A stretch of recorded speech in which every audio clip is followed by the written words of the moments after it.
fiction, science fiction, horror, fantasy, crime, LGBT, thriller.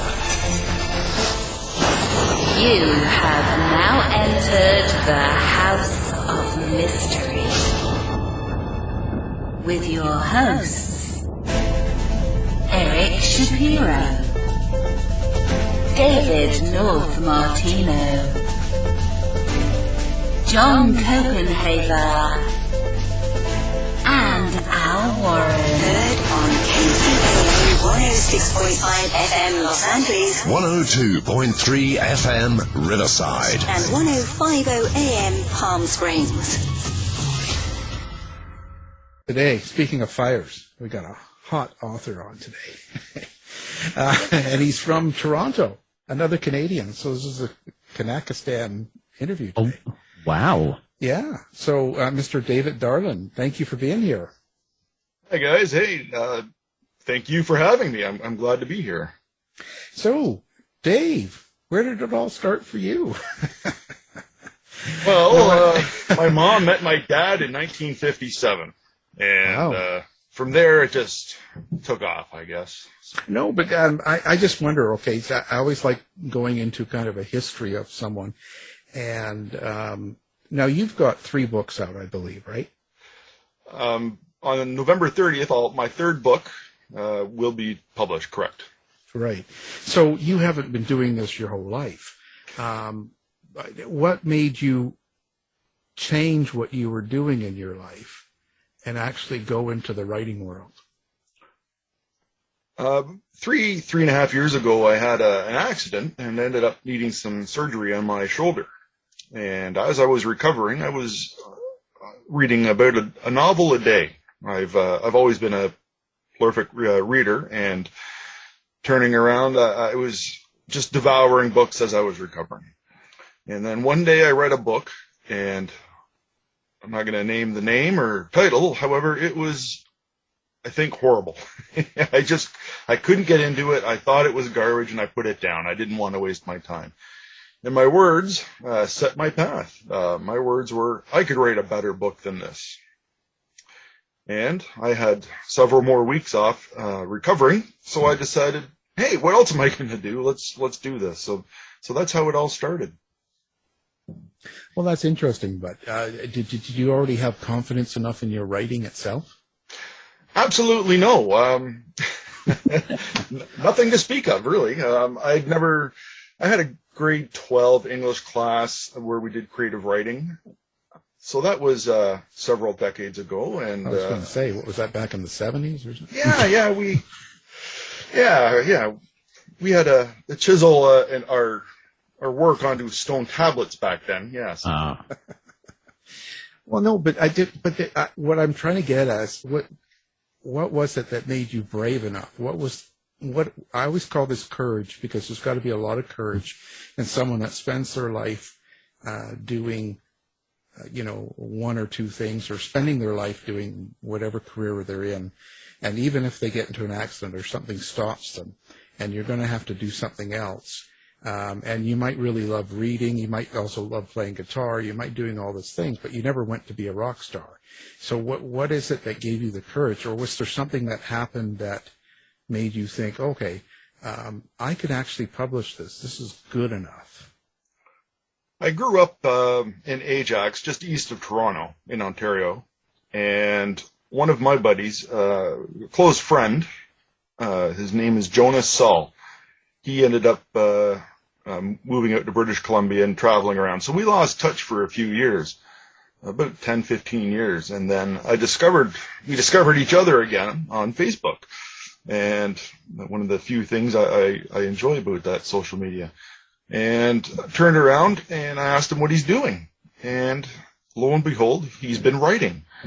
And he has written over 40 novels, screenplays. He's written short stories, standalone novels, and he's doing quite well. His one series has been opted for by Hollywood, and it's going into production. So he just got the high five from that. And so I've sent him some of my writings, and as we're reconnecting, And like I said, I had nothing else to do while I'm recovering from shoulder surgery. And he thought it was great. And he says, keep going. Mm-hmm. So, wow. That was amazing. That was just a little bit of the encouragement I needed. And from there, I haven't stopped. Wow. So just having that confidence with someone that does it for a living gave you enough to go. For sure. Did you actually go out to publishers and send them the first thing that you wrote, or did you just do it yourself? For sure. I don't want to say the trap every new writer gets into. Is I wrote something, you made some quick edits on it, somebody else looked at it, some quick edits, and you start firing off those query letters to your traditional agents and publishers. And lo and behold, rejection letters keep coming back. So at one point I turned around and said, hey, I think I'm just going to go ahead and self-publish. That's what my friend Jonas did, and he's doing quite well. So when I did do that, and then I had the initial burst of sales from friends and family and a few others. And then I talked to a real editor. Yeah. So I made the mistake. I went with a second-year University of Toronto English student who offered her services for a very discounted price for editing. And I jumped on it. And lo and behold, it just wasn't good. So I did talk to another editor, and after talking with him, I pulled my novel down from self-publishing within 6 weeks of having it gone up. Wow. And from there, I ended up working on it for 25 months. Total revision, added 17,000 words, rewrote the story several times before I felt comfortable enough about putting it back up. And that was Serve in the Shadows recruitment. Wow. So it was kind of like a real learning book for you. Yes, to say the least. Yes, I learned so much. It's just, I know there's still so much more to learn. I'm more confident now, and I know how to prepare things better and work with an editor, a proofreader, line edits, you name it. Even the graphics designer now for my novels, and it's just a world of knowledge that I didn't really know back then. But I didn't let that hold me back. I put my shoulder down and I leaned into it and eventually overcame all that. Well, I think that's really important because even I do some self-publishing as well, and I think that it's so important to have all of that done because there's, the downfall with self-publishing is there's so much, I don't know how to say it. I don't want to, we've just got a lot of stuff out there that's not very good, and mainly it's not very good, I would say, because it hasn't been edited or properly, I don't know, formatted or something. There's just something, people are just getting things out, and it's just not, it would be so much better if they took more time. I've read some novels that you wouldn't know if it was self-published or traditionally published. They're just phenomenal novels, ended up being self-published because the effort and the energy went into it to ramp up the production. And that's where I'm at now. Yeah. Well, it makes such a difference. I think that if you get a good editor or a good proofreader or both, and line editors, and you have all that stuff, they're just making the book better, right? So people have to realize that. But that's kind of my say. So now you're working. This is book 2 of a series, the Noah Hunter series. Who is Noah Hunter? Noah Hunter is a small town cop.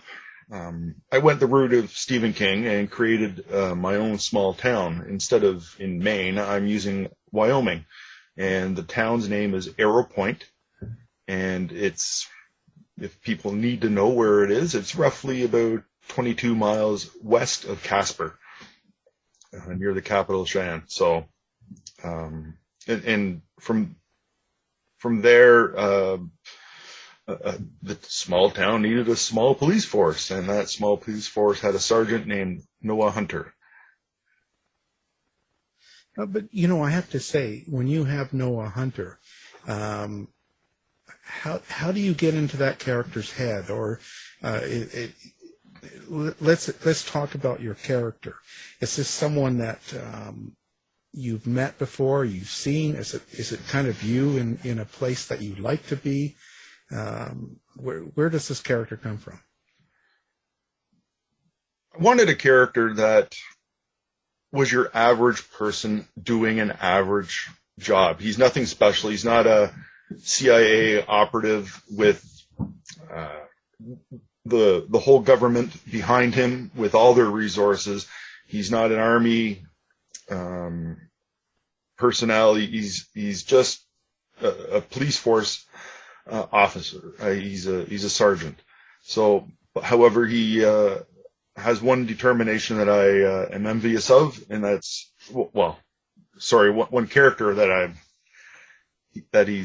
I'm envious of, and it's his determination. So he doesn't let the situation get a hold of him. He controls the situation, and he gets involved, and he makes the decisions, even if it harms or threatens his own well-being. He'll jump in. And as to where that came from exactly, I've after 17 years in the Canadian Forces, I was a reservist. I've met many guys like that. Out of nowhere, they would just do something because it was the right thing to do. And that's what Noah Hunter is. He's nothing incredible, but he does the right thing. Wow. So is that does that end up being kind of the how do you say, subtext, or the underlying story in your book with Noah Hunter series? Correct. Yeah, definitely for the first book, he goes through some challenges, to say the least, and surprises, and he's determined to see it through to the end because it's the right thing to do, as well as he makes the right calls at the right time. My first book's title is The Tipping Point. So at a certain part in the novel, he may go to the side of, is this legal or not? Should I be doing this? In the end, spoiler, he comes back to the good side. He doesn't get pushed over the edge. He doesn't succumb to the tipping point. So he does the right thing, and that's, I think, just your average hero, kind of, whether it's a soldier, a police officer, an EMT, they do the right thing, and that's what I find fascinating. So is your time as a reservist in the forces, does that color the content that you're interested in writing about? I see, shadows of recruitment, and then we have tipping point and grave choices, and they all they have that feel to them, that same feel. And so it's clear that you're writing from a place that you know. What are your thoughts about that? Like, how do you want to pursue that? Where do you see Noah Hunter growing to? I just had this talk the other day. You keep throwing things at a character in a small town, and who eventually overcomes these dilemmas and problems. They grow. They grow as a character, and they develop, which is, I think, amazing. That's what I love to see as a reader, a character developing from book to book throughout the series. However, at a certain point, you're going to go, how many things can happen in this small town to this poor cop? It's maybe time to branch out or move on. And I'm almost done writing book 3, and book 4 is going to be centered in and around that same town as well. However, book 5, I think it might be time for him to spread his wings just a little bit and work with maybe a law enforcement agency outside of Wyoming. Why don't you send him to New York and he could become a go-go dancer? Yeah, well, there might be crime involved in that. I'm sure. I don't know. I'm sure. If you've ever seen some of the go-go dancers, you know there's a crime. Well, you know, but I still get this feeling that, okay, so we've got a character that you're focused on. How do you feel about your character? And I ask this, I'm not trying to be too weird, but quite a few of the fiction writer guests I've had will describe their characters like they are their children or their family, or they have a description and they have a feeling about their characters. Is it that way for you, or are you totally detached from them? There's a series of main characters that I've grown attached to for sure. Although a lot of people will just kill off some characters I think personally for a shock value, but it might not be. The Noah Hunter character I found does grow on me. And there's been many times where it's not writer's block, but I was stuck. I'm sitting there writing and I'm trying to figure out, oh, Jesus, well, he could do this, or this could happen, or this could happen. And then I sit back and I actually thought about it once, and I go, well, that's what I would do. What would Noah Hunter do? By this time, I'm wrapping up book 3, and he's pretty established. He's got his boundaries set. He's got his moral code. He's got his determinations focused. And what would he do? And I go, well, I think he comes back down to solid police work and nose to the ground, so to speak, and follow the clues and follow the information. So, and that's helped me out of, well, I think 3 now situations where I was kind of waffling on where to go with the next part of my story. So that part I really enjoyed. So I get a feeling you're not really outlined. Like some writers like to have it outlined, and then they fill in the details. And it sounds like you're kind of more doing it as you go. I'm not going to lie. I have tried the outlining. For my first novel, I wrote 22,000 words on how each chapter is going to go. And then by the 4th chapter, it had taken a left turn so quick, and it was good material. And I'm like, I can't stop it from doing this now. And I have to go with this. And all that other work I have didn't amount to anything. And I've tried that a couple times. So I keep it in my head, a general outline of the plot, where I need it to go, and I take it from there. And I'm a pantser. That's the author term, the technical one, I think. Yep. Yeah. So do you know where you're going to end? Like, do you know what's going to happen to your character, the main character or the main people, before you're actually putting the story together? Do you kind of know what the outcome's going to be? I think in my mind to have a beginning, middle, and ending as check marks to meet that goal. So, I don't want to talk about the 3rd novel yet. Not many know about it. So let's talk about my first Noah Hunter novel, The Tipping Point. So I don't think I'm going to give away too many spoilers. It's been out now, and book 2 is coming out. So he has Noah Hunter was investigating a series of murders in Arrow Point, and he turned around and was warned off the case. He received clues and warned off the case, or he'll face the consequences. So what happens next is, in a nutshell, his house blows up and his fiancée is dead, and he's left holding the pieces.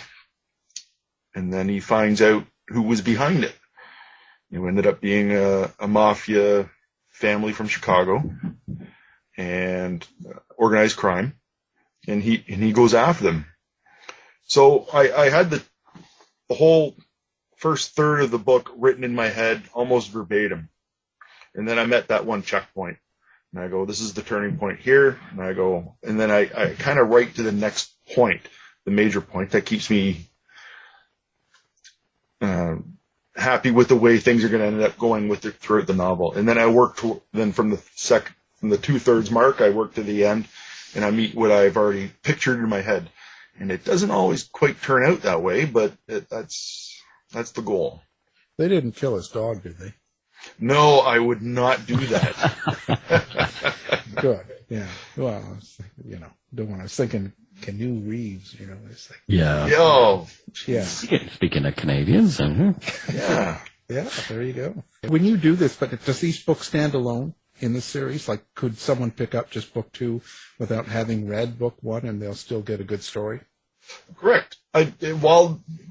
While I always encourage all readers to read from the beginning of each series, it's not always possible, especially if you're doing something like Vince Flynn or C.J. Box, and I go, you're into the book 20s before you pick one up. So, however, if I do reference something within my first novel in the second, I do just a quarter paragraph or something to give people a little bit of the backstory, but it's not required reading, no. Now, with dealing with policing and that, are you kind of cautious about what kind of crimes or what kind of things you're going to include in this, especially with it being so hot in the U.S., like with all of the, the big cases making news and everyone's watching these trials and there's a lot of race issues and stuff. Are you just staying away from that, or are you including any of that? At this point, yeah, I would shy away from it. Yeah, it's controversial, and while I don't know the numbers enough to give you a percentage rate, like, only 3% of the people are bothered by this. Well, if that 3% are readers, then they're not going to even want to pick up my novel. And if they don't tell word of bad mouth, I'm not exactly sure. However, there are enough topics out there that I don't need to go into too much. For example, like the second novel is about a serial killer. The third novel is about a missing child case. And the fourth one's going to involve gun running, illegal guns, through an arms dealer, stuff like that. So, book 5, I'm already researching on the side. And I'm hesitant to do it because the research is dark. It's all about human trafficking, and I've been talking to some, mostly the ATF down in Georgina for some research materials, and it's not pretty. So it's a dark hole to go down, and however, not talking about it doesn't make it go away. So. Right. Well, you just have to be careful on how you address it, because these are the days of being labeled. You're this, you're that. And correct. You have to be very careful. I happen to know a guy that did a really good book called In Chains, which is about human trafficking. Oh, that Alan Warren guy. Yeah. Oh, really? It was a bestseller. It did really well. It still does really well. Yeah, I'm going to have to get this guy's number and give him a call one day. Yeah. Well, you don't really want to talk to him. He's kind of weird. He's kind of he's kind of a little creepy. I would be careful. But fair enough. Just send him an email. Well, this is really interesting. So, is there something you want people to get? So, if I pick up Tipping Point, take it home, read it, and like it, the whole thing. But is there something you're hoping I take away from it? Is there some sort of feeling or thought that you want me to have, or is it just entertainment? I believe,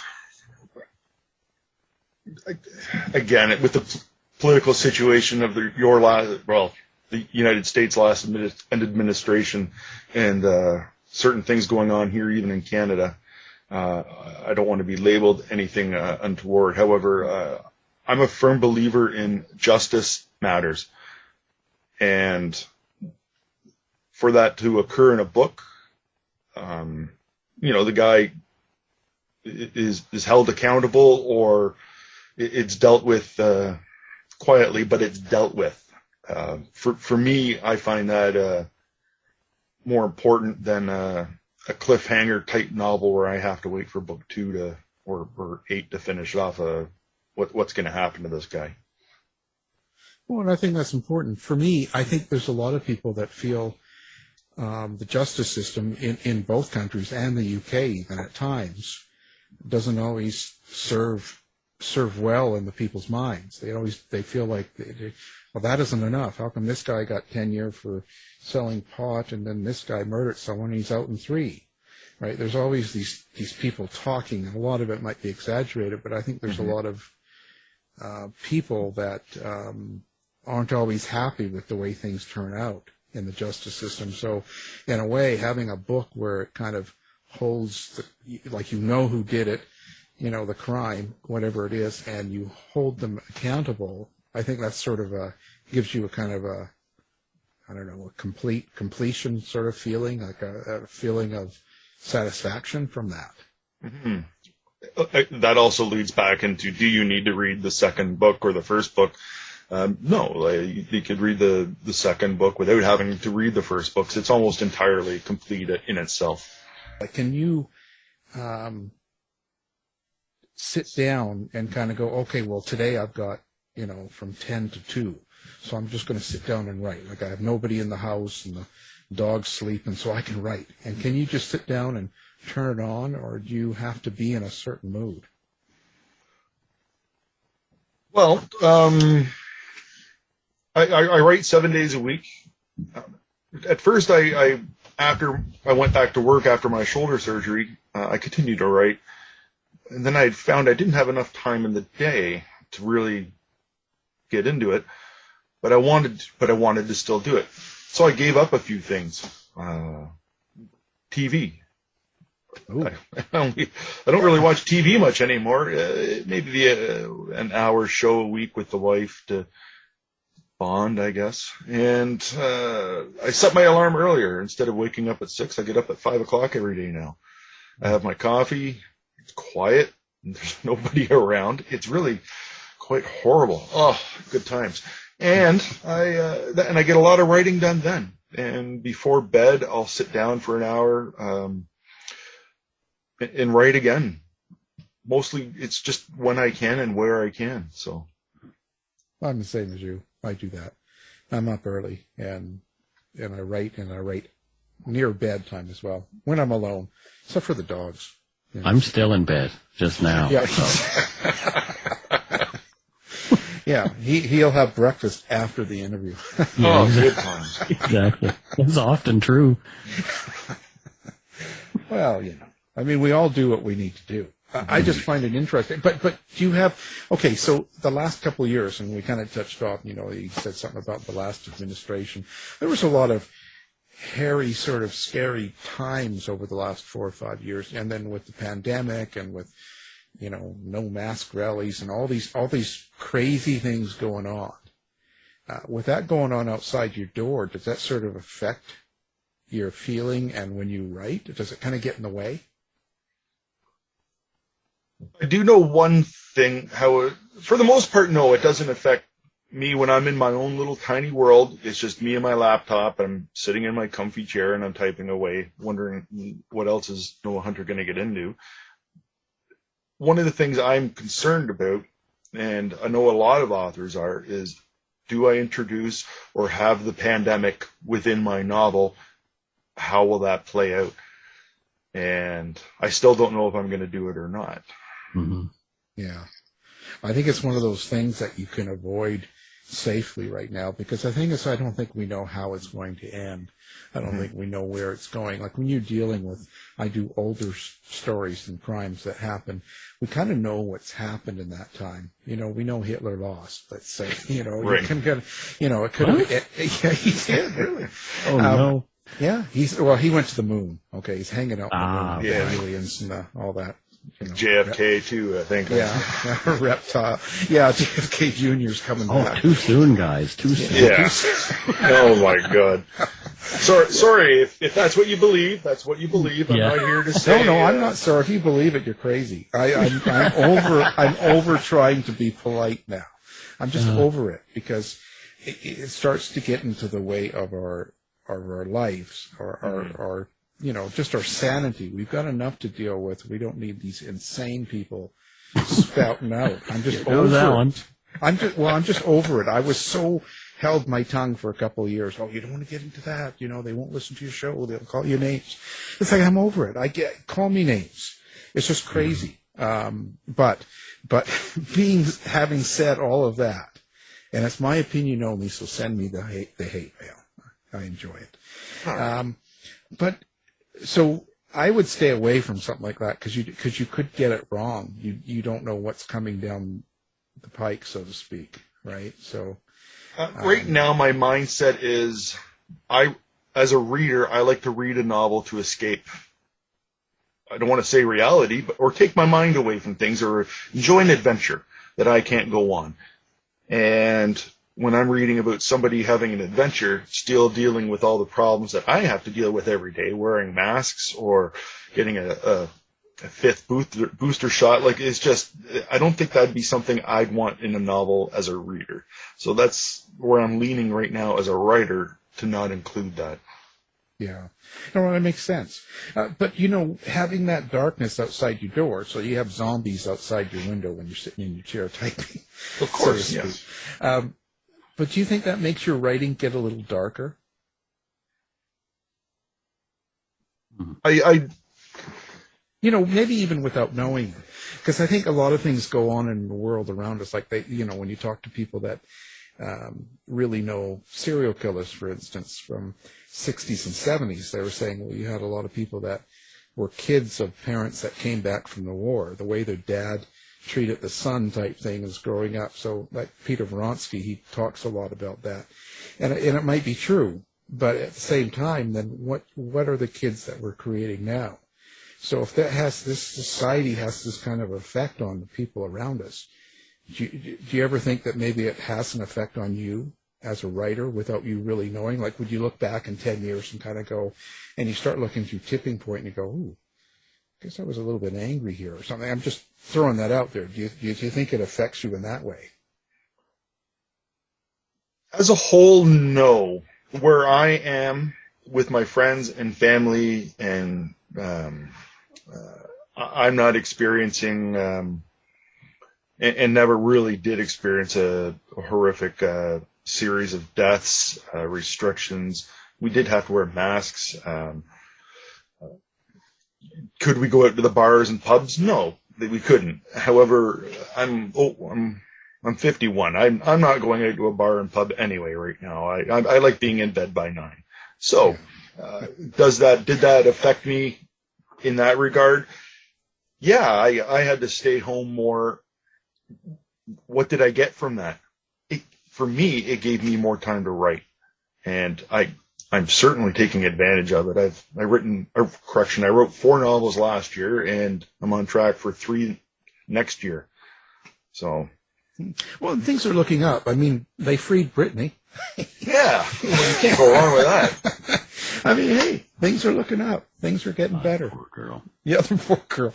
Well, yeah, so, hey. So did you ever think that you're going to go, when you say you'll kind of touch off on maybe some other things, you don't want to stick in the same small town? And I get that. There was a show I was on Netflix or somebody that I watched, and it was a small town sheriff, and this few people, and the same thing, after so many things happen, you start to think, boy, that's a pretty bad town for only 150 people. Yeah. But do you ever think you're going to get out of this kind of crime policing sort of justice concept and maybe write something different, like maybe like a romance like Mike does there? Oh, stop. Yes. Well, maybe a co-author with Mike on a couple novels, but I'll have to grow my hair long for this. So, will this go? Do I picture my series going on forever? No, I really don't. I do have other projects on the go right now, and I do have at least book 5 planned out already with Noah Hunter series, and I'm going to reevaluate as soon as I type the end on book 5, and I might shift my focus to another side project. For the people that know you already, if you have fans out there that that know you and they've read your books. What do you think would surprise them most to know about you? Like, do you read or listen to things that might totally surprise them? I'm fairly well known, especially on Twitter, Facebook, as a thriller genre. I've read almost everybody, and I devour them. I've devoured the series. And one of the things that I've surprised a few people with, especially after writing a police thriller novel, was the fact that I have a science fiction novel that I'm probably going to end up self-publishing at the end of February, as well as a fantasy series that's well underway as well. So do you still have time to read yourself? Read other books other than, now that you're writing? It's funny because I'm trying to, on Netflix they had Amazon Prime, they had a new series came out called Eye of the World, based on a Robert Jordan books, the fantasy series, very well known. About 30 years ago it started out, 88 I think. So anyway, I started watching it, and it was just okay. So I picked up the actual novel again a couple nights ago, and I started reading it. And I would read a few pages, and then I'd have to close the book. And then I'm like, how was those like 2 or 3 pages? They introduced like half dozen characters, the whole town, the barn, what he was eating. And so I go, how did Robert Jordan do that? It was just so well done that it was just a pleasure to read. But could I keep reading? No, I had to stop and study it and learn how did he do that in one paragraph, describe a whole barn so it felt like I was in it, that kind of thing. So my reading has slowed down quite a bit in that regard, because I find myself doing that all the time now. Yeah, so you find that now that you're writing yourself, the way you react to a book you're reading is much different. You tend to analyze it a lot more.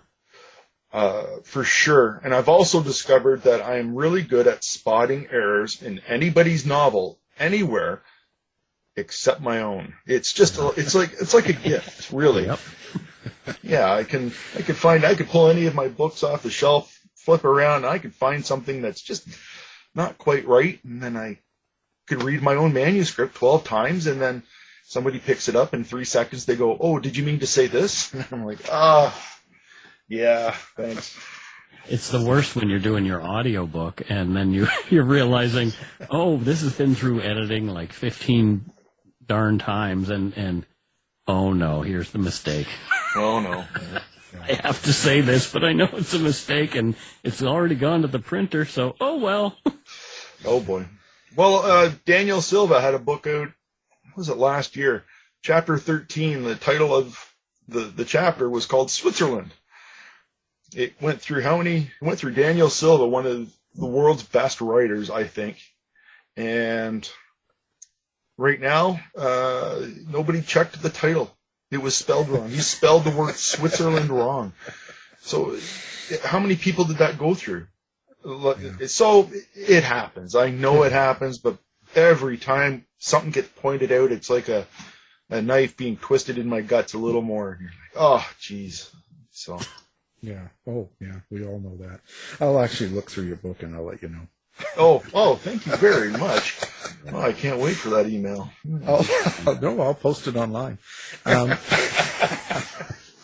So who are your favorite authors then? Who do you look for inspiration, or who do you like to read? One of the series I've been really enjoying lately, and it's had a little bit of impact on my current police thriller series, is David Baldacci, his Amos Decker series with I believe Amos Decker has moved in and is working with the FBI, and he used to be a police officer who had a football accident, and he has a perfect memory recall. So, and then he gets into the bad cases, and he ends up, solving them because it's a novel. And I really enjoyed that series. It's just fantastic. One of my other series it was the Mitch Rapp series with Vince Flynn, and who's been taken over since Vince passed away is Kyle Mills. And Kyle Mills has done an incredible job of carrying on the legacy Vince Flynn has left. So from other novels like that coming out that I've been devouring is Jack Carr. I love Nick Petrie. His Peter Ash series is one of my favorites I've ever read. But I also like the science fiction fantasy stuff from Greg Bear, like I already mentioned, Robert Jordan, L.E. Modesitt Jr. So there's quite a bit of material for me to read in my background there. Yeah, that's interesting. It's quite a science fiction into crime. I wonder, so do you like the older science fiction or is the newer stuff? Because it's quite different. Do you like? Well, when I first started, well, yeah, for sure. When I first started reading it, it wasn't older science fiction. So, Robert A. Heinlein, I think, is a trendsetter. He created so many wonderful, beautiful novels. Same with Dean Foster, Alan Dean Foster. Sorry. Mm-hmm. It's just I love that kind of stuff. It was just amazing back then in the early '80s. That's what I was right into. So as to like Greg Bear, Ender's Game, stuff like that, it's just also good.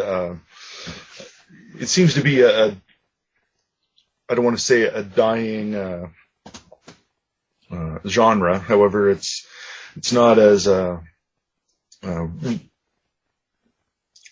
I'm trying to think of how to say this properly here. It just doesn't seem to be getting the attention that it used to. So yeah, but these things come and go, and I think it's the science fiction's got, with the fantasy and all the different subgenres of it. It just kind of it's almost crazy. I can't keep up with how many different types and hard science fiction and fantasy and young fantasy and urban, and it's like I'm getting a lot of names, and it's just like it's hard for me to decide which is whatever happened to the old Voyage to the Bottom of the Sea. Yeah. Yeah, I had to look up what steampunk meant. Oh yeah, that was like seriously, guys? Come on, it's just science fiction. Science fiction. Move on. I had that yesterday, and he was a steampunk, and it's like, what is steampunk? What do you mean? Yeah, it sounds like a band from the '80s. yeah, I'm good with that. Yeah. Well, one of the things I really like to do is write in the thriller genre. However, one of the other side projects I have is a fantasy series. I'm talking magic, swinging the swords, all that good stuff. However, I found I'm having difficulty writing in the same capacity as Tolkien or Robert Jordan or any of those. So I'm writing the fantasy series as if it's a thriller, a modern thriller with, shortened chapters, more action, descriptive action, more tense. So it'll entice the reader, bring him in, instead of 5 pages describing the meal this guy had as he's getting on his horse. I'm getting right into the action of it. So then I think I'm hoping I'm putting a really good new twist on it, on an older genre. Well, yeah. You just say you're doing a new type, and if people don't like it, you can say you're ahead of your time.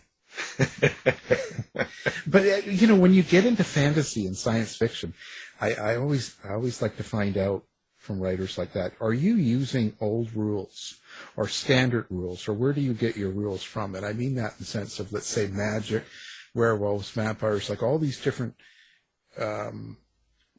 mythical kind of creatures and stuff. There's certain rules that have been applied to them. They can can't go out in the daylight, the cross, all these sort of, and even with magic, do you sort of absorb what's already sort of said about magic, for instance, like you said that, or do you kind of create your own right from scratch? I found the fantasy series that I'm currently writing, I'm halfway through book 2 right now, is based around the magic in this realm is based off gems. Some of these gems have certain properties, and others have and grant some abilities to a select few. And has that been done before? You know what? It may have. I can't recall. So it's new to me what I'm creating. However, I do know if you give 5 authors a detailed subject list of how you're going to write a novel, and you'll get 5 different results. Mm-hmm. So that's what I'm trying to, or what I'm hoping will be achieved through that.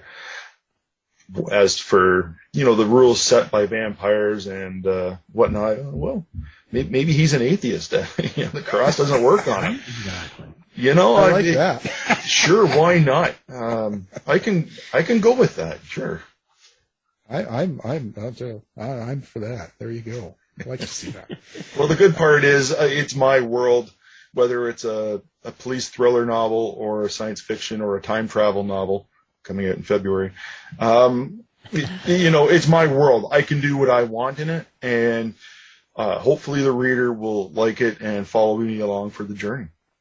Groovy. How do you like to interact with your people? Do you like interacting with readers and people and exchanging? And do you like social media and that whole thing, or are you kind of shy away from it?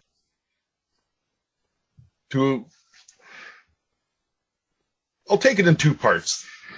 Do I like interacting with my reader? Yes. Oh my God. Sometimes the feedback is what you need to get through a day and to sit your butt down in the chair and write again, to keep going. It's your motivation. This guy I've never met before messaged me. He's from India, and he goes, I loved your book. He goes, I thought it was incredible, and the fact that you did it as a self-published and you had to go through all that yourself and didn't have the big agency behind you. And he goes, I liked it better for that because you did a great job. And he goes, I liked it better than that traditionally published novel that just came out and everybody's bragging about. And I go, well, thank you. The motivation right there. Now, I'm at the point where, get off my lawn. I'm getting older, and I'm really not a big fan of the social media. However, it is essential, I believe, right now for any business, interaction, networking. And in that regard, I follow it and I do it as part of your day. If not, 2 weeks later, it'll be like, Dave Darling, who, wow. Yeah. Well, that's, so when you get a bad review, what do? Hunt them down, kill them? Like what? Nope. I would rather have an honest review. If it's honest, that's fair enough. I don't think that's too bad to ask for. Good. I'd rather have an honest review. And if you didn't feel it was good, let me know why. Why didn't you feel it was good? Or justify your review. However, I'm not going to lie. Anybody can go check right now. All my reviews are quite positive. In fact, my lowest review was a 3-star, which I'm like, wow, that's great. So another motivational factor that keeps me wanting to write. Well, we'll get that changed. Yeah, well, thank you. I already knew you guys were going to say that, and I felt stupid for continuing on, but I'll walk into that one. What was I going to do, What can you do? Well, Mr. Dave, what is your website, or how do you like people to get a hold of you? The easiest thing to remember is daviddarlingbooks.com. From there, you'll find my email address, my Facebook, Twitter, maybe my Instagram page, something like that, and you could always find me there. You need to be on TikTok next. Well, didn't think I was ever going to do it. My wife said people are selling books through TikTok, and I go, no, are you serious? So yeah, I joined TikTok as well, and actually I had a few sales, so I was kind of pleased with that. Now, it's going well. Well, great. Now, the book we're talking about, you've got the new book coming out here on November 30th here, which when this airs, it'll just be yesterday. So it's called Grave Choices, and it's part 2, or book 2, I should say, of the Noah Hunter series. And book 1 is already out. You should get it, The Tipping Point. And these are must-buy books for the thriller suspense fan. So our guest is the author of these books, Mr. David Darling. Thank you for being here. No problem. Thank you, Alan, and thank you, Mike, for having me and putting up with me. It was just an almost pleasure. Almost. Get the latest news and opinions from Eric Shapiro from the House of Mystery website in the Shapiro Report.